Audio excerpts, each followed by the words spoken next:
Hi കൂട്ടുകാരെ, എല്ലാവർക്കും നമസ്കാരം. നമുക്ക് 3-ാം ക്ലാസ്സിലെ പുതിയ പുസ്തകമായ മലയാളത്തിലെ 1-ാമത്തെ പാഠഭാഗം കനകച്ചിലങ്ക എന്നുള്ള പാഠം ഒന്ന് പരിചയപ്പെടാം. അതിൽ തുടക്കത്തിൽ PT ഭാസ്കരപ്പണിക്കരുടെ മാതൃഭാഷയായ മലയാളത്തെക്കുറിച്ച് 2 വരി തന്നിട്ടുണ്ട്. അമ്മ ചൊല്ലിത്തന്ന ഭാഷ ഞങ്ങൾക്കമ്മയെ പോലെ ഈ ഭാഷ. മാതൃഭാഷയുടെ മഹത്വമാണ് ഈ 2 വരിയിലൂടെ കവി നമ്മോട് പറയുന്നത്.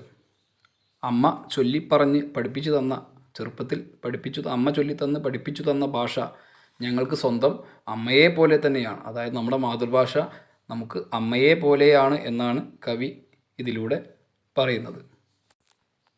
ഇനി നമുക്ക് പേജ് നമ്പർ 8 രാമകൃഷ്ണൻ കുമരനെല്ലൂർ എന്ന കവി രചിച്ച കാക്കിരി പൂക്കിരി എന്ന കവിത ഒന്ന് ചൊല്ലി നോക്കാം.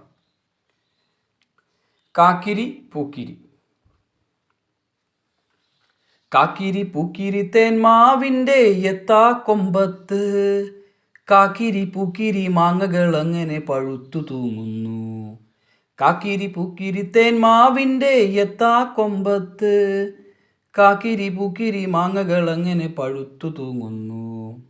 കാക്കിരി പൂക്കിരി പിള്ളേരങ്ങനെ ആർത്തു വിളിക്കുന്നു, കാക്കിരി പൂക്കിരി കാറ്റിൻ കയ്യുകൾ കൊമ്പു കുലുക്കുന്നു. കാക്കിരി പൂക്കിരി 4-5 നിലത്തു വീഴുന്നു, കാക്കിരി പൂക്കിരി തേൻ തുള്ളികളി നാവിനു സമ്മാനം. ഇവിടെ ഓരോ വരിയിലും ആവർത്തിച്ചു വരുന്ന വാക്കാണ് കാക്കിരി പൂക്കിരി. കാക്കിരി പൂക്കിരി എന്നുള്ളത് കവിതയ്ക്ക് ഒരു പ്രത്യേക ഈണം കൊടുക്കാനും, അതുപോലെ തന്നെ ഓരോ വരിയിലും ആ കാക്കിരി പൂക്കിരി എന്ന വാക്കിൻ്റെ അർത്ഥം വേറെ വേറെയാണ്. കാക്കിരി പൂക്കിരി എന്നുള്ള വാക്കിന് പ്രത്യേകിച്ച് അർത്ഥമില്ലെങ്കിലും ആ വരികളുടെ കൂടെ വരുമ്പോൾ നമുക്ക് ഓരോ അർത്ഥങ്ങളായിട്ട് വ്യാഖ്യാനിക്കാം. ഇപ്പോൾ കാക്കിരി പൂക്കിരി തേന്മാവ് എന്ന് പറഞ്ഞാൽ നമ്മളെ മനസ്സിലേക്ക് ഓടി വരുന്ന തേന്മാവിൻ്റെ ചിത്രം. അത് ചിലപ്പോൾ ഒരുപാട് മാങ്ങകൾ പഴുത്തു നിൽക്കുന്ന വലിയ ഒരു മാവാവാം, നിറയെ ഇലകളും മാങ്ങകളും ഒക്കെയുള്ള വലിയൊരു മാവാവാം. അങ്ങനെ ഓരോരുത്തരുടെയും മനസ്സിലേക്ക് ഓടി വരുന്ന ആ മാവിൻ്റെ ചിത്രമാണ് കാക്കിരി പൂക്കിരി തേന്മാവ്. അങ്ങനെ ഓരോ വരിയിലും ഈ കാക്കിരി പൂക്കിരി എന്നുള്ള വാക്കിന് അർത്ഥങ്ങൾ വ്യത്യാസം വന്നുകൊണ്ടിരിക്കുന്നു. കാക്കിരി പൂക്കിരി മാങ്ങകൾ എന്ന് പറയുമ്പോൾ നല്ല പഴുത്തു തുടുത്ത, നല്ല രുചിയൂറുന്ന, നല്ല മണം പരത്തുന്ന മാങ്ങകളാവാം. അതുപോലെ കാക്കിരി പൂക്കിരി പിള്ളേരെന്ന് പറയുമ്പോൾ നല്ല വികൃതി കളിച്ച് നടക്കുന്ന, കുസൃതി നിറഞ്ഞ ചെറിയ പിള്ളേരാവാം. കാക്കിരി പൂക്കിരി കാറ്റ് എന്ന് പറയുന്നത് നല്ല വേഗത്തിൽ വീശിയടിക്കുന്ന കാറ്റാവാം. ഇവിടെ കാക്കിരി പൂക്കിരി 4-5 എന്ന് പറയുന്നത് മാങ്ങകൾ തന്നെയാണ്. അതുപോലെ കാക്കിരി പൂക്കിരി തേൻതുള്ളികൾ എന്നുള്ളത് ഉദ്ദേശിച്ചത് തേന് പോലെ മധുരമുള്ള തേൻതുള്ളികളായി നിൽക്കുന്ന മാങ്ങകളെയാണ്. അപ്പം ഇവിടെ കാക്കിരി പൂക്കിരിക്ക് വ്യത്യസ്ത അർത്ഥങ്ങൾ നമ്മുടെ മനസ്സിലേക്ക് ഓടിയെത്തുന്ന ഓരോ വരിയും ചെല്ലുമ്പോൾ ഓരോരുത്തർക്കും തോന്നുന്ന അർത്ഥം ആയിരിക്കും കാക്കിരി പൂക്കിരി എന്നുള്ളത് കൊണ്ട് ഉദ്ദേശിക്കുന്നത്. അതുപോലെ ഇതിൽ ചിത്രം വരക്കാനുണ്ട്. അപ്പം നിറയെ മാങ്ങകൾ പഴുത്തു നിൽക്കുന്ന ഒരു മാവും, അതുപോലെ പിള്ളേർ അതിലേക്ക് താഴെ നിന്ന് ആ മാങ്ങകളെ നോക്കി ആർത്തു വിളിക്കുന്ന ചിത്രങ്ങളും ഒക്കെ അതിൽ ഉൾപ്പെടുത്താം. ഇത് ജസ്റ്റ് ഒന്ന് നല്ല ഈണത്തിൽ ചൊല്ലി നോക്കുക, ചിത്രങ്ങൾ വരക്കുക എന്നുള്ളതാണ് ഇതിലെ പ്രവർത്തനം. ഇനി നമുക്ക് പേജ് നമ്പർ 9 വാമൊഴിച്ചന്തം എന്നുള്ള ഭാഗം നോക്കാം. അതിൽ പറയുന്നുണ്ട്, നമ്മുടെ മലയാളം എന്നുള്ള നമ്മുടെ മാതൃഭാഷ വളരെ കിലുക്കമുള്ള ഭാഷയാണെന്ന് പറയുന്നുണ്ട്. ആ കിലുക്കം നമ്മുടെ സംസാരത്തിലും പാട്ടിലും കവിതകളിലും കഥകളിലും ഒക്കെ നിറഞ്ഞു നിൽക്കുന്നുണ്ട്. അത് ഒന്ന് നമുക്ക് പരിശോധിക്കാം. ഇവിടെ ഒരു നാടൻ പാട്ടാണ് തന്നിട്ടുള്ളത്. നാടൻ പാട്ടെന്ന് പറയുമ്പോൾ അത് പ്രത്യേകിച്ച് ഒരാൾ എഴുതി ഉണ്ടാക്കിയതല്ല, പണ്ടുകാലം മുതൽക്കേ പാടി വന്ന പാട്ടുകളാണ്. അപ്പോൾ അതിൽ ഒരുപാട് വായ്ത്താരികൾ ഉണ്ടാവും. വായ്ത്താരികൾ ആ പാട്ടിൻ്റെ ആ താളവും ഈണവും ഒക്കെ ഒരുമിച്ച് കൊണ്ടുപോകും. അപ്പോൾ അങ്ങനെ നിരവധി വായ്ത്താരികളുണ്ട്. അപ്പം ഇതിൽ ആദ്യം കാണുന്ന 4 വരികളാണ് വായ്ത്താരികൾ. അപ്പം ഇത് നമുക്കൊന്ന് ചൊല്ലി നോക്കാം.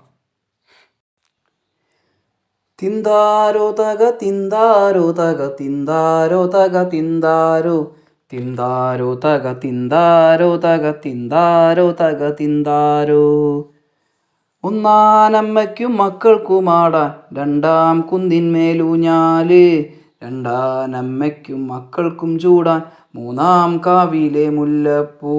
തിന്താരോ തക തിന്താരോ തക തിന്താരോ തക തിന്താരോ തിന്താരോ തക തിന്താരോ തക തിന്താരോ തക തിന്താരോ.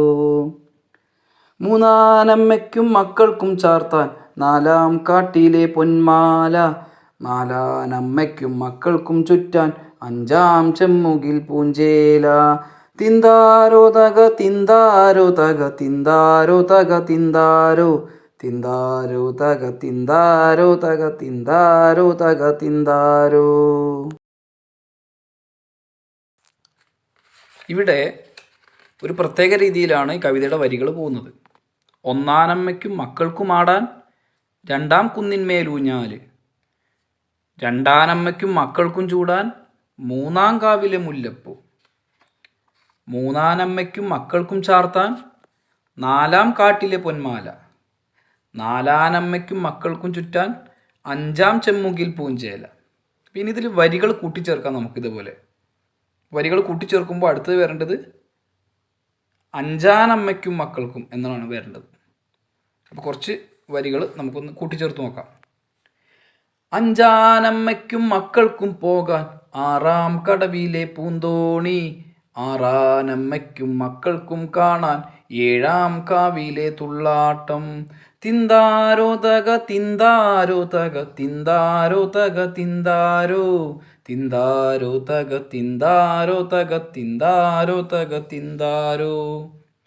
ഏഴാനമ്മയ്ക്കും മക്കൾക്കും തിന്നാൻ എട്ടാം കാട്ടിലെ തേന്മാങ്ങ, എട്ടാനമ്മയ്ക്കും മക്കൾക്കും നീന്താൻ ഒമ്പതാം കുന്നിലെ പൂഞ്ചോല. തിന്താരോ തക തിന്താരോ തക തിന്താരോ തക തിന്താരോ തിന്താരോ തക തിന്താരോ തക തിന്താരോ തക തിന്താരോ. ഇതുപോലെ ഒരുപാട് വായ്ത്താരികൾ ഇവിടെ നിങ്ങൾക്ക് സ്ക്രീനിൽ കാണാം. ഇത്തരത്തിൽ നിരവധി വായ്ത്താരികൾ പണ്ട് കാലത്ത് നാടൻ പാട്ടുകളിൽ ഉപയോഗിച്ചിരുന്നു.